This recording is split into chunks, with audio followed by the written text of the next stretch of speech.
The only thing better than a great film is 3 great films, all linked together by characters and a narrative arc. But where standalone films have top 50s and even 100s, genuinely great trilogies are a lot harder to come by. But fear not, because we've narrowed the 20 or so worth talking about down to 10, and put them in a handy list, which you'll no doubt violently disagree with and see fit to swear at us in the comments below. But hey, at least it means you care. A few ground rules. Films that were unexpected box office hits, so were granted sequels that were never intended to exist, just to fill the studio's coffers, and lose 90% of the cast, the writer, director, and even the coffee guy as the series unfolds, do not count as trilogies. Yeah, Robocop, we see you, with your robot wings and jetpack. You should be ashamed of yourself. Great trilogies that had a 4th or even 5th instalment nailed onto them 20 years later, because those involved were no longer getting enough royalties from the originals, remain a trilogy. All 3 films have to maintain a certain standard, which is why The Godfather, Spider-Man, X-Men, and Terminator will not be anywhere on our list. And finally, each film has to complete the arc of that chapter of the story, rather than leaving a cliffhanger to be continued. It's fine to entice us as to where the story goes next, and even end with an introduction to what lies ahead, but we demand closure on the things that were become. So who will make it? Well, let's find out.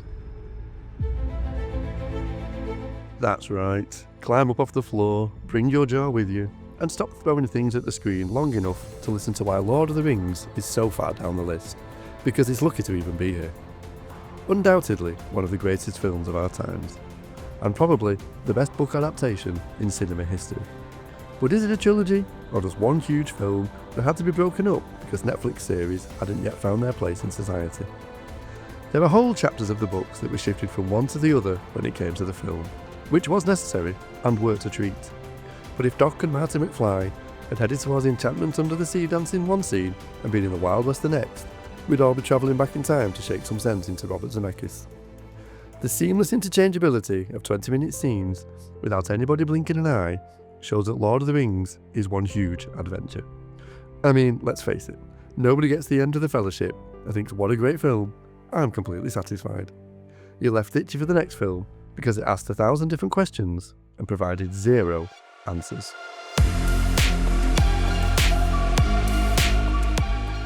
I imagine some will balk at the inclusion of Alien due to its 3rd instalment, but speaking personally, it never felt so bad that it invalidated the first 2. Is it a classic like the original? No. Does it have the excitement and terror of the second? No. But you couldn't just have stuck her on a ship being stalked for a 3rd time, so why not mix it up and add a prison movie to the franchise?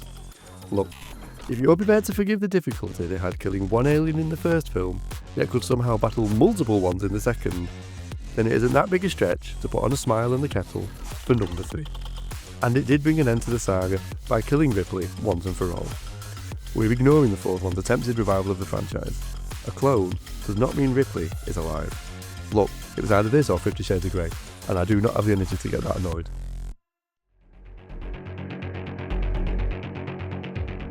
The Matrix gets a lot of stick, which is probably because the first film was an era-defining gem. The problem was, it became incredibly technical and philosophical as the final 2 chapters unfolded. So, when everybody turned up to see some more leather-clad kung fu, which there was still a fair bit of, they also got a 20-minute lecture about the nature of humanity and how robots use their understanding of us to enslave our minds forever. Unless a hero emerged. Turns out, a hero always emerged. It was built into the program to give the naturally resistant an outlet. But maybe this Neo was different. Maybe this one would succeed where every other had failed, because he's our Neo, and we've watched him grow. Unfortunately, he didn't grow enough. And although he was a little bit wiser than the others, he still failed. And the program ran its course and started all over again. It took me 3 watches, but once I got my head around the whole thing, I thought it was ace. And I'm right in the list. So until you get your own platform to spout your opinion upon, feel free to tell me why I'm wrong in the comments below.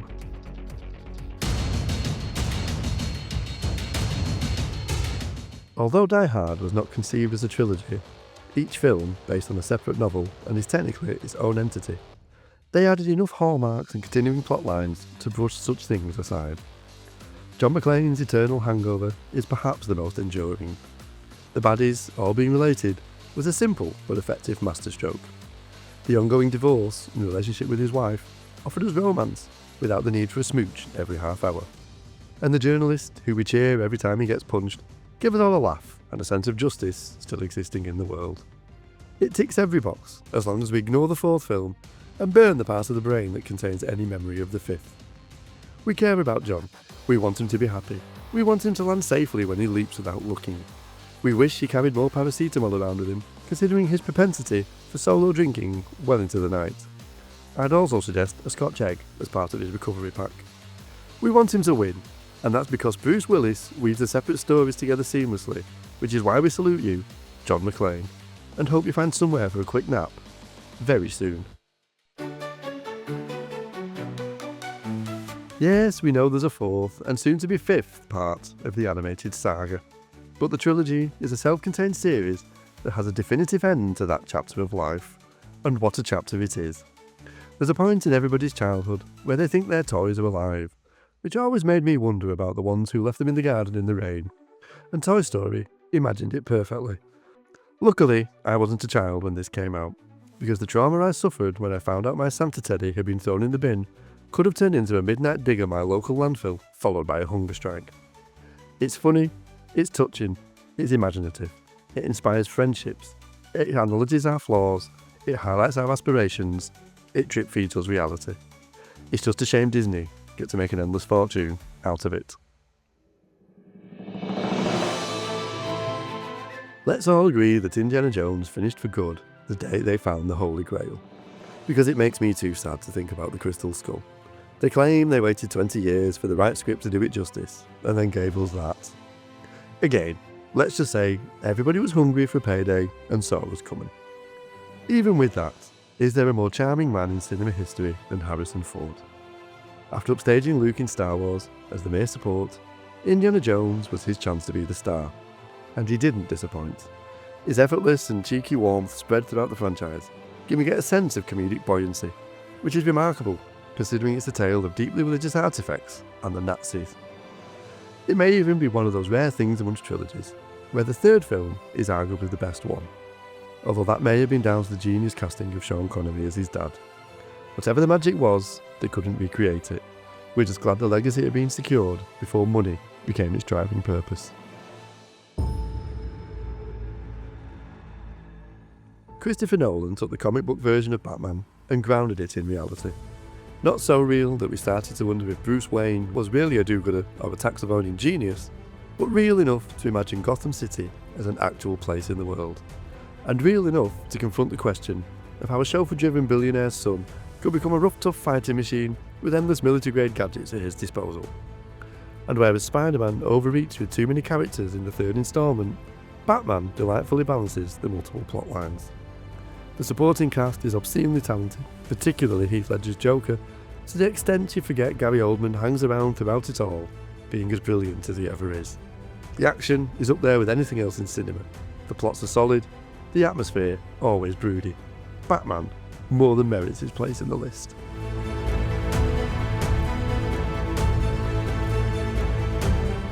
Right, before we reveal the interesting bits, and as long as you haven't already stormed off in a huff about Lord of the Rings, we'll get on to the top 3.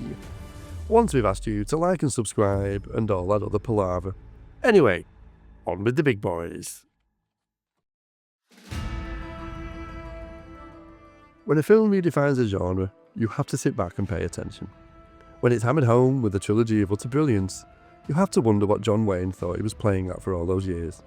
The Wild West was filthy, devoid of morality, and so dangerous that if you hadn't been shot at least once by your 15th birthday, then it was probably because you were a hermit living in the woods. Yet Sergio Leone made us all want to wander its streets and become legends. Even if you haven't seen the films, you'll know the music. And you'll know Clint Eastwood's face looks too long without a Stetson to cover his forehead. And you'll know that if a surly looking man walks through the swing doors and into a bar, do not wind him up. The Dollars trilogy has bled into public conscious, even if the public don't entirely know it, and that has to be rewarded.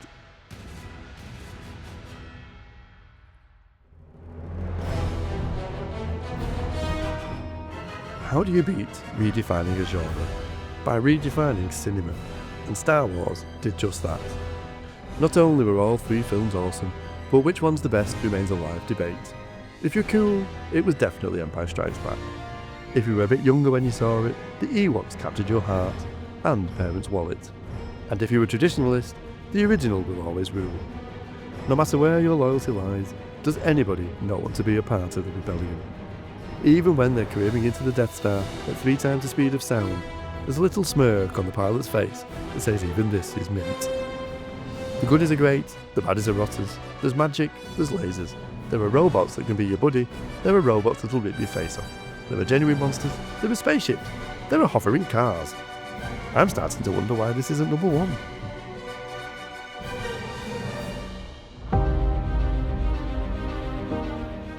Back to the Future is a solid chunk of perfection sliced into 3 flawless parts. Not a single scene is wasted, and 80% of them are as memorable as your children's names. The fact that it's effectively the same story repeated 3 times doesn't irk us, it's what enchants us and makes each film as familiar as your favourite jumper. Christopher Lloyd is one of the great comics actors, and the Doc is his defining vehicle.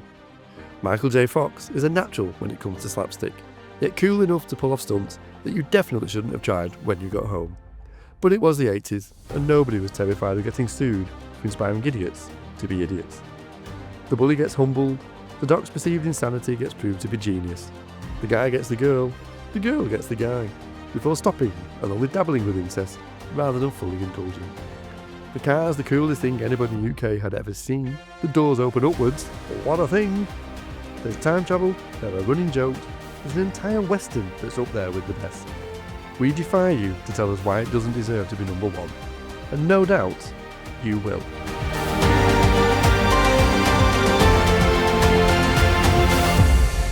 As you wait for us to disappear and be replaced with the next thing to waste your day watching, don't forget to like and subscribe. 5 stars, 6 stars, write to your MP or senator, or whoever pretends to be in charge of your area, and tell them to tell everyone about us. We're desperate to be loved and paid.